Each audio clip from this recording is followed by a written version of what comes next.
ನೋಡಿ, ಈ ವರ್ಷದ ದಸರಾ ಇದು 100ಕ್ಕೆ 200 ಭಾಗ ಅಧಿಕಾರಿಗಳ ದಸರಾ ಇದು. ಈ ಅಧಿಕಾರಿಗಳಿಗೆ ಮೈಸೂರು ಗೊತ್ತಿಲ್ಲ, ಮೈಸೂರಿನ ಎರಿಮೆ ಗರಿಮೆ ಯಾವುದೂ ಗೊತ್ತಿಲ್ಲ. ಇವರಿಗೆ 8,000 ರೂಪಾಯಿ ಮಾಡಿದ್ದಾರೆ, ಯುವಕರ ಹತ್ರ ವಸೂಲಿ ಮಾಡ್ತಾಯಿದ್ದಾರೆ. ಇದೊಂದು ದಂಧೆ ಮಾಡ್ತಾಯಿದ್ದಾರೆ.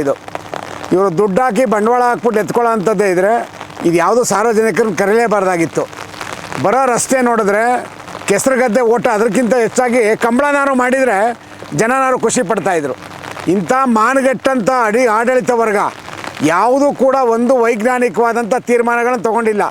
ನಿನ್ನೆ ಅರಸು ರೋಡ್ ಬಂದ್ ಮಾಡಿದ್ದಾರೆ, ಅಲ್ಲಿ ವ್ಯಾಪಾರಿಗಳಿಗೆ ತೊಂದರೆ ಕೊಟ್ಟಿದ್ದಾರೆ, ಅಕ್ಕಪಕ್ಕದ ನಿವಾಸಿಗಳಿಗೆ ತೊಂದರೆ ಕೊಟ್ಟಿದ್ದಾರೆ.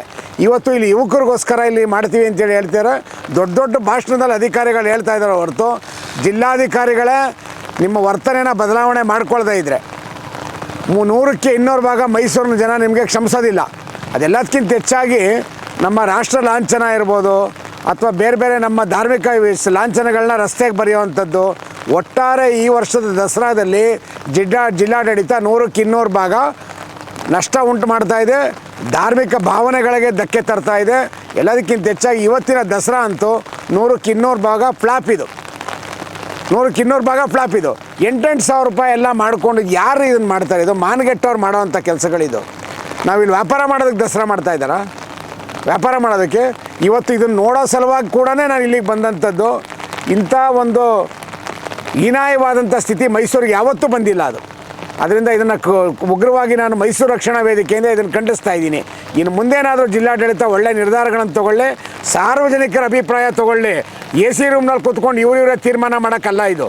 ಮೈಸೂರಿನ ಜನ ಇದ್ದಾರೆ ತೀರ್ಮಾನ ಮಾಡೋದಕ್ಕೆ. 500 ವರ್ಷಗಳ ಇತಿಹಾಸ ಇರುವಂಥ ದಸರಾ ಇದು. ಸೊ ನಾನು ಮುಖ್ಯಮಂತ್ರಿಗಳಲ್ಲಿ, ಜಿಲ್ಲಾ ಮಂತ್ರಿಗಳಲ್ಲಿ ಮನವಿ ಮಾಡ್ಕೊಳ್ತಾ ಇದ್ದೀನಿ, ಈಗಲಾದರೂ ನೀವು ಅಧಿಕಾರಿಗಳ ಮಾತನ್ನು ಕೇಳೋದನ್ನು ಬಿಟ್ಟು ಸಾರ್ವಜನಿಕರ ಮಾತು ಕೇಳಿ, ಇಲ್ಲಿರುವಂಥ ಮೈಸೂರಿಗರ ಮಾತನ್ನು ಕೇಳಿ ಅಂತ ಹೇಳಿ ಮನವಿ ಮಾಡ್ಕೊಳ್ತಾ ಇದ್ದೀನಿ. 8,000 ರೂಪಾಯಿ ತಗೊಂಡು ಅಲ್ಲಿ ಒಂದು ಚಾವಡಿ ವ್ಯವಸ್ಥೆ ಇಲ್ಲ. ಮಳೆ ಬಂದರೆ ನಾಳೆ ವೆದರ್ ಫೋರ್ಕಾಸ್ಟ್ ಪ್ರಕಾರ ನಾಳೆ ಮಳೆ ಇದೆ ಅಂತಿದೆ. ಬರುತ್ತಾ ಬರಲ್ಲೋ ಗೊತ್ತಿಲ್ಲ. ಅಕಸ್ಮಾತ್ ಬಂದರೆ ಏನು ಕತೆ ನೋಡಿ, ಈಗ ಏನಾದರೂ ಒಂದು ಜನಗಳಿಂದ ₹1 ವಸೂಲಿ ಮಾಡಿದ್ರು ಅವ್ರಿಗೆ ಒಂದು ಮೂಲಭೂತ ಸೌಕರ್ಯಗಳನ್ನು ಒದಗಿಸ್ಬೇಕಾದಂಥದ್ದು ಜಿಲ್ಲಾಡಳಿತದ ಕರ್ತವ್ಯ ಇರುವಂಥದ್ದು. 8,000 ರೂಪಾಯಿ ಒಬ್ಬೊಬ್ಬ ವ್ಯಕ್ತಿಯಿಂದ ವಸೂಲಿ ಮಾಡಿದ್ರೆ ಅವ್ರಿಗೆ ಕುತ್ಕೊಳ್ಳೋಕ್ಕೆ ಒಂದು ಸಾಮಾನ್ಯವಾದಂಥ ಒಂದು ಶೆಲ್ಟರು ಇರಬೇಕಾಗಿತ್ತು. ಏನೂ ಇಲ್ಲ. ಇದು ಬಟಾ ಬೈಲಿದು. ಈ ಬಟಾ ಬೈಲಲ್ಲಿ ಕೂರಿಸಿ ಇವ್ರನ್ನ ಅಲ್ಲೆಲ್ಲ ಮಳೆ ಒಳಗಡೆ ನೆನೆಸೋ ಅಂಥದ್ದು ನಿಜವಾಗ್ಲೂ ಕೂಡ ಅವೈಜ್ಞಾನಿಕವಾದಂಥ ತೀರ್ಮಾನ ಇದು. ಈ ತೀರ್ಮಾನದಿಂದ ಯಾವ ಅಧಿಕಾರಿ ಇದ್ದಾರೆ, ಅಧಿಕಾರಿನ ಈ ಕೂಡಲೇ ವರ್ಗಾವಣೆ ಮಾಡಬೇಕು. ಈ ಕೂಡಲೇ ವರ್ಗಾವಣೆ ಮಾಡಬೇಕು ಅವ್ರನ್ನ. ಯಾವುದೇ ಕಾರಣಕ್ಕೂ ಮುಕ್ತವಾಗಿ ಯಾವುದೇ ಹೆಣ್ಮಕ್ಳು ಇಲ್ಲಿಗೆ ಬರೋಕ್ಕಾಗೋದಿಲ್ಲ. ಈ ರಸ್ತೆಗಳು ರಿಂಗ್ ರೋಡ್ನಲ್ಲಿ ರಿಂಗ್ ರಸ್ತೆ ತೊಗೊಳ್ಳಿ, ಅಲ್ಲಿ ರಸ್ತೆಯಲ್ಲಿ ಲೈಟ್ ಇಲ್ಲ. ಮೈಸೂರು ನಂಜನಗೂಡು ರಸ್ತೆಯಲ್ಲಿ ತೊಗೊಳ್ಳಿ, ಅಲ್ಲಿ ಲೈಟ್ ಇಲ್ಲ. ಬರೋ ರಸ್ತೆ ಕೆಸರುಗದ್ದೆ ಆಗಿದೆ, ವೆಹಿಕಲ್ಗಳಲ್ಲಿ ಬೀಳ್ತಾರೆ. ಯಾವುದೇ ವಾಹನಗಳು ಸರಾಗವಾಗಿ ಬರೋಕ್ಕೆ ಜಾಗ ಮಾಡಿಲ್ಲ. ಎಲ್ಲದಕ್ಕಿಂತ ಹೆಚ್ಚಾಗಿ ಡೈರೆಕ್ಷನ್ಸ್ ಇಲ್ಲ. ರಿಂಗ್ ರಸ್ತೆಯಲ್ಲಿ ಡೈರೆಕ್ಷನ್ಸ್ ಇಲ್ಲ, ಮೈಸೂರು ಹುಣಸೂರು ರಸ್ತೆ ನಂಜನಗೂಡು ರಸ್ತೆಯಲ್ಲಿ ಡೈರೆಕ್ಷನ್ಸ್ ಇಲ್ಲ. 100ಕ್ಕೆ 200 ಭಾಗ ಇದು ಮಾನಗೆಟ್ಟವ್ರು ಮಾಡೋವಂಥ ಕೆಲಸ ಇದು. ನಾನು ಮೈಸೂರಿನ ಜನತೆಗೆ ಕರೆ ಕೊಡ್ತೀನಿ, ಮಳೆ ಇದ್ದರೆ ಮಾತ್ರ ಯಾವುದೇ ಕಾರಣಕ್ಕೂ ಇಲ್ಲಿಗೆ ಬರಬೇಡಿ. ಈ ಪ್ರೋಗ್ರಾಮು 100ಕ್ಕೆ 200 ಭಾಗ ಫೇಲ್ ಇದು. ನೋಡಿ, ಇದ್ರ ಹೆಸರೇ ಯುವ ಸಂಭ್ರಮ, ಯುವ ದಸರಾ ಅಂತ ಮಡಗ್ತಾ ಇದ್ದೀರಿ. ಯುವಕರು ಎಂಜಾಯ್ಮೆಂಟ್ ಮಾಡಬೇಕು.